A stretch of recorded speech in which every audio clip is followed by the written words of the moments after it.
Assalamualaikum warahmatullahi wabarakatuh. Nama saya Tiara Purnamasari. Di sini saya akan mempresentasikan laporan hasil audit saya tentang restoran Pizza Hut. Langsung saja saya jelaskan tentang latar belakang restoran Pizza Hut. Pizza Hut merupakan restoran berantai dan waralaba makanan internasional yang mengkhususkan dalam pizza. Pizza Hut didirikan pada Juni 1958 oleh dua mahasiswa Universitas Negeri Wichita, Frank Carney dan saudara lelakinya, sebagai satu lokasi di Wichita, Kansas. 6 bulan kemudian, mereka membuka outlet kedua dan dalam setahun mereka memiliki 6 restoran Pizza Hut. Saudara-saudara mulai melakukan waralaba pada tahun 1959. Gaya bangunan Pizza Hut yang ikonis dirancang pada tahun 1963 oleh arsitek Chicago Giorgio Lindstrom dan diimplementasikan pada tahun 1969. PepsiCo pernah mengakuisisi Pizza Hut pada November 1977. 20 tahun kemudian, Pizza Hut dipisahkan oleh PepsiCo pada 30 Mei 1997 dan ketiga rantai restoran menjadi bagian dari perusahaan baru bernama Tricon Global Restaurants Inc. Perusahaan tersebut mengambil nama Yummy merek pada 22 Mei 2022. Kini Pizza Hut ada di Indonesia untuk pertama kalinya pada tahun 1984 dan merupakan restoran pizza pertama di Indonesia di bawah PT Sari Melati Kencana. Saat ini, Pizza Hut mulai ditemani di kota-kota besar di seluruh Indonesia. Selain pizza, produk yang dijual adalah pasta, snacks, dan minuman. Demi memuaskan para pelanggannya, sebagai salah satu produsen makanan siap saji terbesar, Pizza Hut meningkatkan pelayanannya dengan mengantarkan pizza langsung kepada pembeli atau yang kita biasa singkat disebut Pizza Hut Delivery. Kemudian didirikan oleh PT Sari Melati Kencana untuk memberikan pelayanan berupa pengantaran langsung kepada pelanggannya.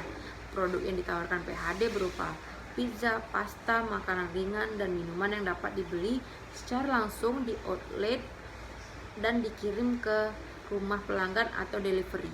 Saya akan menjelaskan struktur organisasi Pizza Hut. Yang pertama itu ada manajemen, di bawah manajemen itu ada manajer, setelah itu ada asisten manajer, di bawah asisten manajer ada shift leader, di bawah shift leader ada staff, waiter, chef, kasir, dan OB. Selanjutnya adalah kesimpulan audit. Berdasarkan temuan yang saya peroleh selama audit yang dilakukan, saya dapat menyimpulkan bahwa kondisi mesin yang baru digunakan perusahaan telah dilengkapi manual penggunaan. Tetapi untuk memahami manual tersebut dan mampu menggunakannya sesuai dengan standar, manual tersebut perlu dilakukan pelatihan intensif dengan mempraktikkannya di lokasi mesin tersebut dioperasikan.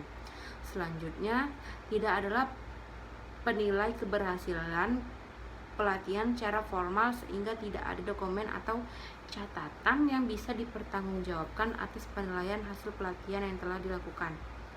Teknologi yang digunakan cukup modern, namun pelatihan sangat singkat dilakukan.